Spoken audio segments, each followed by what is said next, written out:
Hi. So, 18 months ago, I built something I was really, really proud of. A tool that could do, in about a minute or two, a piece of analysis that I used to take close to 3 days.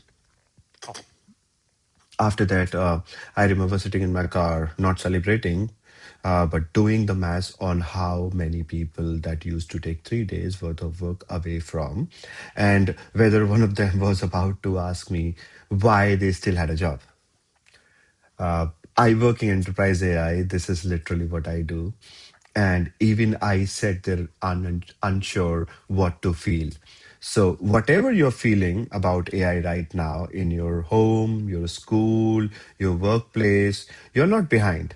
You are just human trying to meet something new, or you're actually meeting something new. And that feeling, somewhere between excitement and afraidness, is the actual subject of my talk today. Not the technology, but us. Because here is what I've noticed. Moving between boardrooms and classrooms and dining table conversations, the problem was never AI. The problem is that the change is arriving faster than our readiness for that change. And catalyst for change isn't just today's theme, is the actual skill that this movement really demands.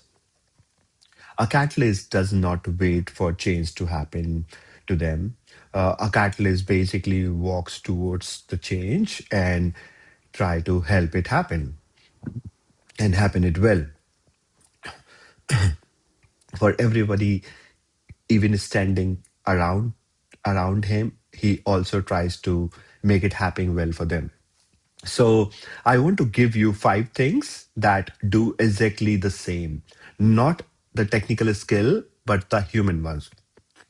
Uh, for our parents' lives, there was a formula: study hard, choose the right stream, get the degree, find a stable job, and it actually worked for long, long, long time. In fact, it built entire family security in past. That formula isn't broken because education stopped mattering.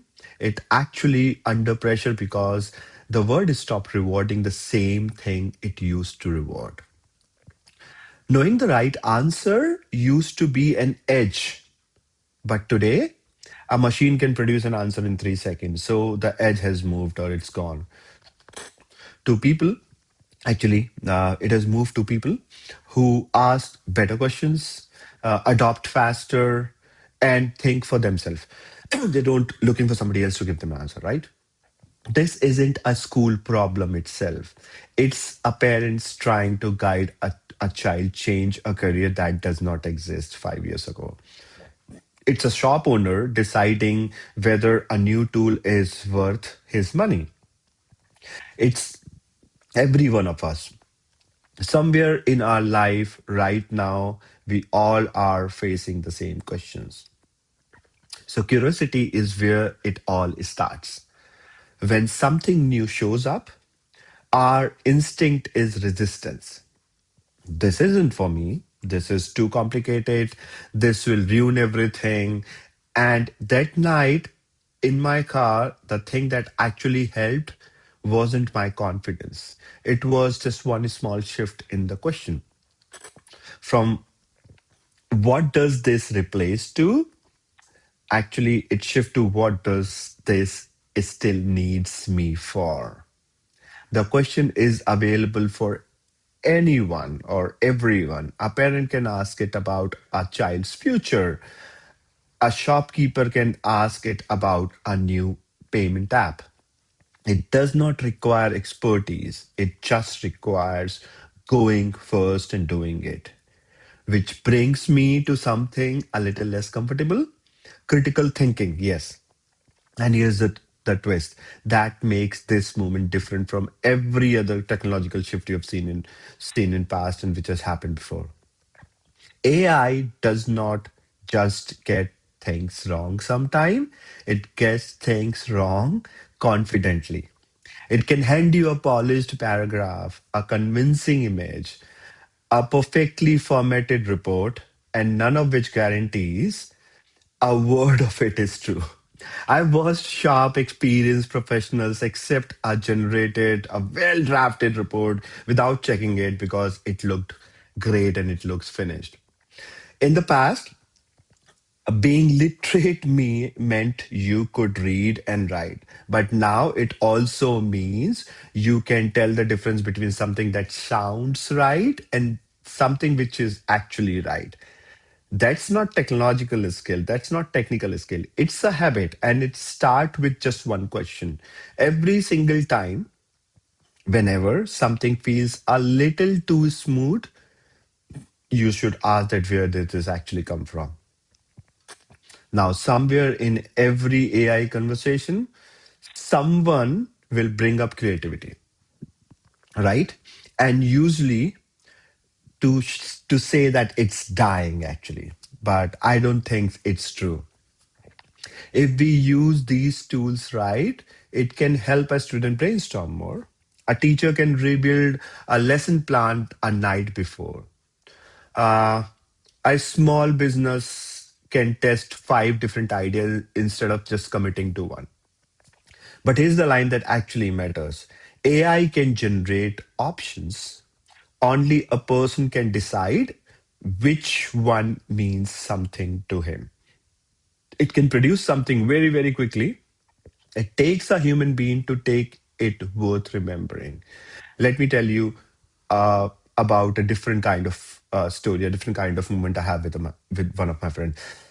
So, a friend of mine, a father of two, called me sometime starting of this year, very upset. And he's like, his 14-year-old has used an AI tool to finish a school project overnight and turned it in as entirely his own work. And the school find it out.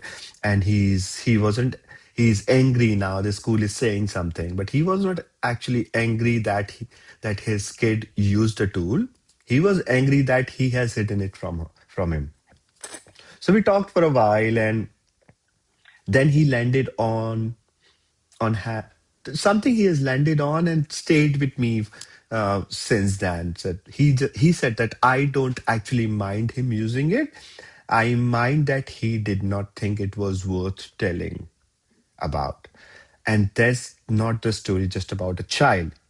That's a story about all of us in this every AI, in every AI decision we actually make. We make it very quietly. We try to use AI and we are hoping no one asks. And here is where actually it gets a little more serious. Character. Because AI does not only test what we know, it tests what we are willing to do when almost no one would find out. It's never has been easier to submit work that isn't yours, right? To create something misleading and call it real, to let a machine make a decision that a person should be accountable for instead. So it was always that difficult. So the real question isn't, can I use this? The real question is, would I still feel fine explaining this to someone I respect? And it's a difference between using an AI to write your speech or using it to find the word for something you would already decided to say. So I've seen people get that wrong. I've also watched that once you got it right, using the exact same tool, but keeping their names and their judgment and the consequences attached to whatever came out of it. So when you use it and you use it rightly and make it in your words, it becomes a great tool for all of us, not just a tool which gives you something which can be judgmental going forward. And the last part is courage. Every real shift in technology has arrived wearing fear as a disguise. Computers arrive and people feared that their job would disappear. Smartphone arrived and the people feared that their attention already, they have very less attention uh, already, and they're going to lose that also. Some of those fears were justified, but some were not. But in every case, the people who came out ahead were not the loudest resistors. They were the ones willing to say out loud, I don't fully understood this yet, and I'm going to learn it anyways. Same thing I told myself that night in the car. I still don't have all of it figured out. I'm fairly sure I'm not supposed to also. So let me make all of this practical, because a framework is only useful if you can carry it out of this room. So the next time an AI tool shows up in your life, don't start with panic. Start with three questions. What problem can this actually solve for me? What risk should I stay alert to? And what is the one thing only I can bring to this, no matter how good the tool gets? If you are a parent, ask it before you decide whether to ban or embrace a tool your kid is already using. If you are a student, ask it before you decide whether to hide what you used or own it. If you are leading a team, ask it before the tool makes a decision that should still have your name on it. Those three questions work whether you're 16 or you're 60, because AI can give you speed, it cannot give you judgment.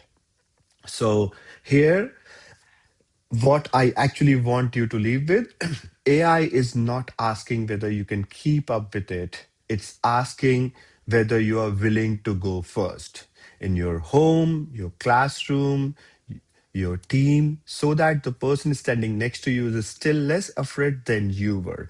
I think about that night in my car sometimes, not the tool that I built, the question I said with, whether I still have the place in the world that moved that fast. And I do. Not because I know more than the machine, but because I decided fear was not going to be the thing that answered that question for me.